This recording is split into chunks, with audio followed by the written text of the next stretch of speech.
Olá, estimado irmão e irmã na fé em Jesus Cristo. Nós iniciamos este momento devocional em nome de Deus Pai, Filho e Espírito Santo. Amém. Façamos oração.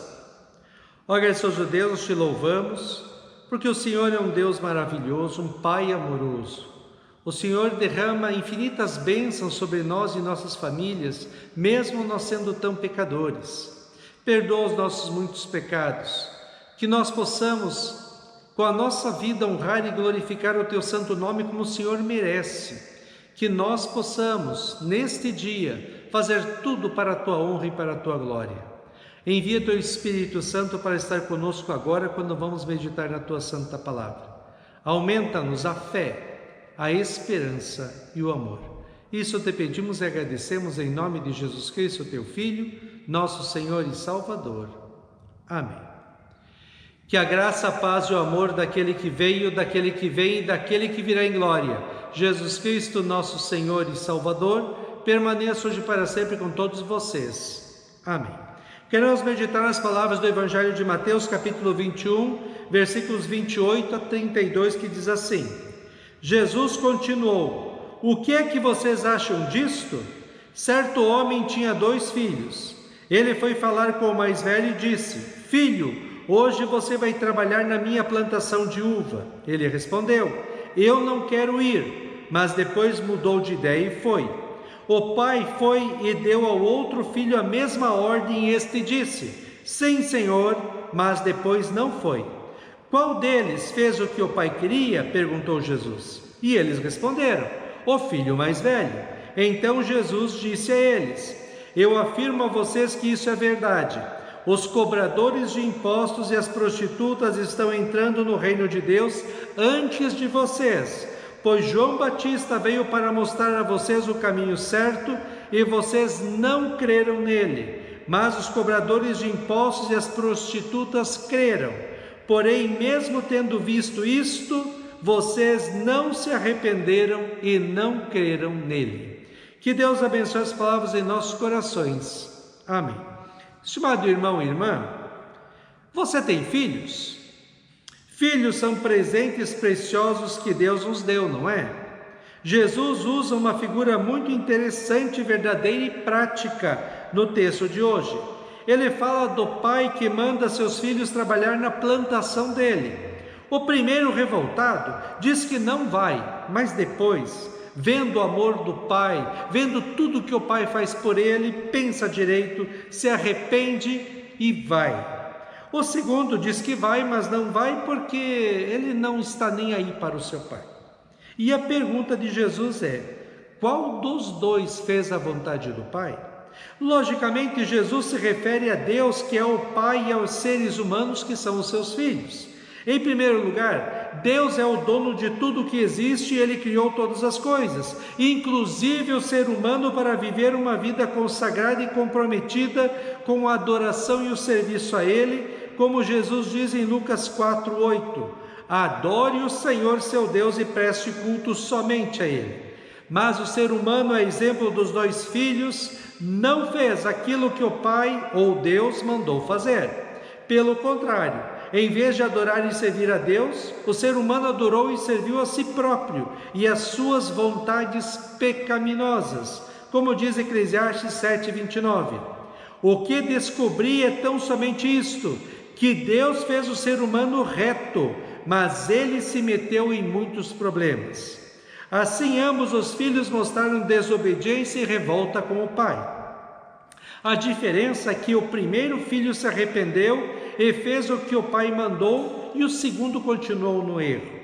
Jesus explica que o segundo filho era o povo de Deus do Antigo Testamento, que tinha as promessas, que recebeu a mensagem de João Batista dizendo que havia chegado o tempo de salvação pela fé em Cristo, mas eles não creram. O filho mais velho são as outras pessoas que até que eram desprezadas pelos próprios judeus, porque não pertenciam ao povo de Deus, que Jesus chama de prostitutas e pecadores.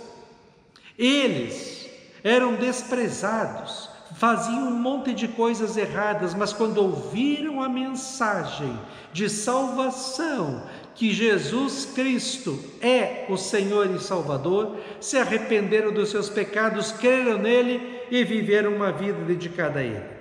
Jesus completa dizendo que aqueles que eram desprezados pelos líderes judeus na época são iguais a esse primeiro filho. Mesmo vivendo em pecados e longe de Deus, até porque não tinham as promessas de Deus, mas se arrependeram, creram em Cristo e foram salvos, estão no céu. E aqueles que desprezaram Jesus são o segundo filho, que não deram bola para ele, não creram e por isso foram rejeitados. Deus, estimado irmão e irmã, não olha para a aparência das pessoas, nem pelo status social, nem pela condição econômica, nem pela raça, cor ou qualquer outra coisa externa na vida de cada pessoa. Deus olha o coração de cada um de nós. Jesus Cristo, o Filho unigênito de Deus, veio ao mundo para realizar a vontade de Deus, salvar os seres humanos do pecado, da morte e do poder do diabo. Com o seu sofrimento na cruz pelos nossos pecados, Jesus Cristo levou sobre si mesmo toda a ira e castigo eterno de Deus e conquistou para todos os seres humanos o perdão dos pecados, a vida e a salvação eterna. Deus deseja que todas as pessoas, por mais pecados que tenham cometido, conheçam o seu amor em Cristo, se arrependam dos seus pecados, creiam em Cristo como seu Senhor e Salvador e recebam pela fé o perdão dos seus pecados, a vida e a salvação eterna. Como disse o apóstolo Pedro em Atos 10, 34 a 36, reconheço por verdade que Deus não trata as pessoas com parcialidade, pelo contrário, em qualquer nação, aquele que o teme e faz o que é justo lhe é aceitável. Esta é a palavra que Deus enviou aos filhos de Israel, anunciando-lhes o evangelho da paz por meio de Jesus Cristo. Este é o Senhor de todos. Recebe o perdão, a vida e a salvação eterna toda pessoa que, como o primeiro filho, que era revoltado contra Deus e disse que não ia fazer o que o Pai tinha mandado, mas depois se arrepende e faz. Se arrepende de seus pecados, crê em Cristo e vive uma vida santa, bonita e agradável a Deus, segundo a palavra de Deus. Aqueles, porém, que mesmo conhecendo a palavra de Deus, vivem em pecados, longe de Deus, não creem em Cristo, receberão a condenação eterna no inferno. O que Jesus quer nos dizer é que não adianta nada nós dizermos que somos cristãos. Precisamos ser cristãos de verdade, sempre, em todos os lugares, em todos os momentos. Ser cristão implica em vida consagrada e comprometida com Deus, sua palavra, oração, igreja e procurando fazer a vontade de Deus em sua vida. Lembrei agora de Daniel no Antigo Testamento, que mesmo vivendo em um mundo pagão e idólatra, não se deixou contaminar pelos costumes e fé do povo da Babilônia, onde ele era escravo, mas permaneceu firme em sua fé, adorando e servindo somente a Deus.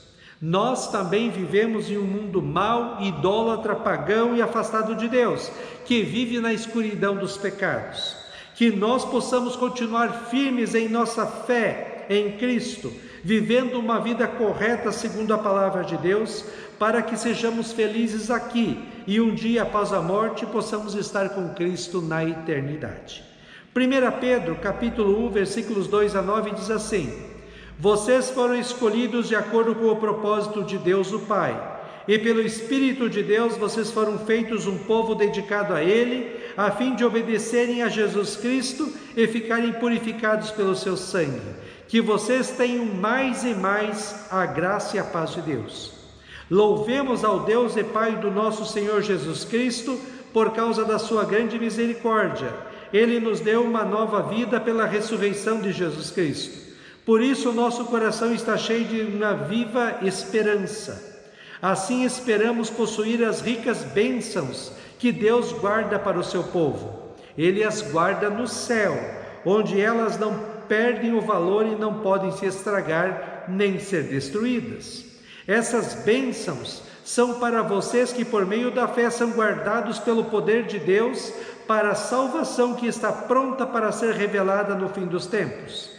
Alegrem-se por isso, se bem que agora é possível que vocês fiquem tristes por algum tempo, por causa dos muitos tipos de provações que vocês estão sofrendo. Essas provações são para mostrar que a fé que vocês têm é verdadeira, pois até o ouro, que pode ser destruído, é provado pelo fogo. Da mesma maneira, a fé que vocês têm, que vale muito mais do que o ouro, precisa ser provada para que continue firme. E assim vocês receberão a provação, glória e honra no dia em que Jesus Cristo for revelado. Vocês o amam, mesmo sem o terem visto, e creem nele, mesmo que não o estejam vendo agora. Assim vocês se alegram com uma alegria tão grande e gloriosa que as palavras não podem descrever. Vocês têm essa alegria porque estão recebendo a salvação, que é o resultado da fé que possuem. Amém. Façamos oração. Ó Senhor nosso Deus, nós te louvamos, porque o Senhor é um Deus maravilhoso. O Senhor nos enche de bênçãos, proteção, amparo. O Senhor nos deu a salvação que custou tão caro para ti, que o Senhor nos oferece de graça. O Senhor nos ama tanto, que nós possamos, como aquele primeiro filho, nos arrepender dos nossos pecados, crer em Cristo como nosso Senhor e Salvador e procurar viver uma vida santa, bonita e agradável a ti, segundo a tua santa palavra. Que outras pessoas deste mundo que estão afastadas de ti também possam ouvir falar do Evangelho da salvação e possam também ter a alegria da salvação. Abençoa, protege e ampara nossos irmãos e irmãs do Rio Grande do Sul, dá-lhes ânimo e força para reconstruir as suas vidas. E também, ó Deus, abençoa o nosso dia, cuida de nós e dá-nos sabedoria. Isso te pedimos e agradecemos em nome de Jesus. Amém. Receba a bênção do Senhor. O Senhor te abençoe e te guarde. O Senhor faça resplandecer o seu rosto sobre ti e tenha misericórdia de ti. O Senhor sobre ti levante o seu rosto e te dê a paz. Amém.